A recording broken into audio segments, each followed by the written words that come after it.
ఘన విజయం అందించిన రాష్ట్ర ప్రజలకు టీడీపీ అధినేత ధన్యవాదాలు తెలిపారు. ఈ ఎన్నికలు చారిత్రాత్మకమైనవని, ఈ ఎన్నిక చిరస్థాయిగా నిలిచిపోతుందని తెలిపారు.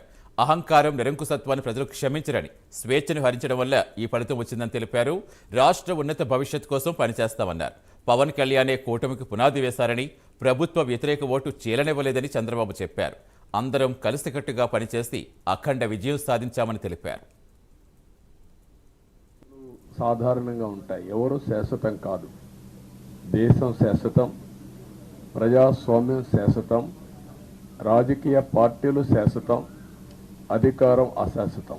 రాజకీయ పార్టీలు కూడా సక్రమంగా ఉంటే మళ్ళీ ప్రజలు ఆదరిస్తారు, లేకపోతే రాజకీయ పార్టీలు కూడా చాలా పార్టీలు కనుమరుగైపోయినాయి. వ్యక్తులు కనుమరుగైపోయారు, రాజకీయ పార్టీలు కనుమరుగైపోతాయి. కానీ ఇంత హిస్టారికల్ ఎలక్షన్ నేను ఎప్పుడు చూడలేం.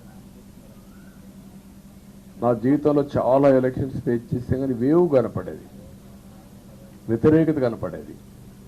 కానీ ఈ ఎలక్షన్లో ఎక్కడో అమెరికాలో ఉండే వ్యక్తి ఒక 5 లక్షలు 10 లక్షలు ఖర్చు పెట్టుకొని నేను రావాలి, ఓటేయాలి, ఈ రాష్ట్రం నిలబడాలి, ప్రజలు గెలవాలి అనే ఆవేదనతో వచ్చారు. ఎక్కడో పక్క రాష్ట్రాల్లో ఎక్కడో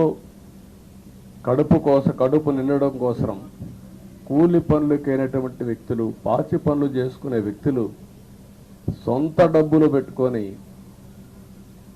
నేరుగా ఇక్కడ రైల్వే స్టేషన్లో చూస్తే, బస్ స్టాండ్లో చూస్తే భోజనం కూడా ప్యాక్ చేసుకొని తీసుకొచ్చి ఇక్కడ భోంచేసి ఓటేసే పరిస్థితికి